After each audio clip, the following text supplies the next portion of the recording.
অটলজির রাজত্ব আপনারা দেখেছেন। অটল বিহারী বাজপেয়ী 6 বৎসর 3 মাস 13 দিন ভারতবর্ষ শাসন করেছিলেন।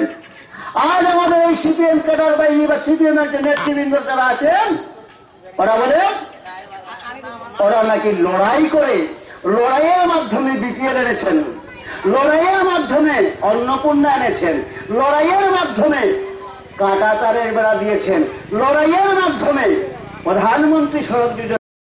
শোকের অস্ত্র চোখের পাতায় জলুক ঘৃণায়, আত্মদানের মন্ত্রে আনবো লাল জোয়ার। প্রস্তুত থাকো মুঠিতে লাগাম ঘোর সোয়ার। শোনো বন্ধু, শোনো আগুন দিনের রোজগার। আমাদের সংগ্রাম, আমাদের সংগ্রাম চলছে, আমাদের সংগ্রাম চলছে। 90 ভোটার, তাছাড়া অনেকে দীর্ঘদিন থেকে ভোট দিচ্ছেন। তার মধ্যে কিছু সংখ্যক ভোটার বিভিন্ন রাজনৈতিক দলের ক্রিয়া ও কার্যকলাপে বিতস্ত হয়ে অনেকে ভোটমুখী হন না। আমি সেই সকল লোকদেরকে অনুরোধ করব, আপনারা বিবেক বিবেচনা করে অবশ্যই আপনাদের ভোটাধিকার প্রয়োগ করবেন।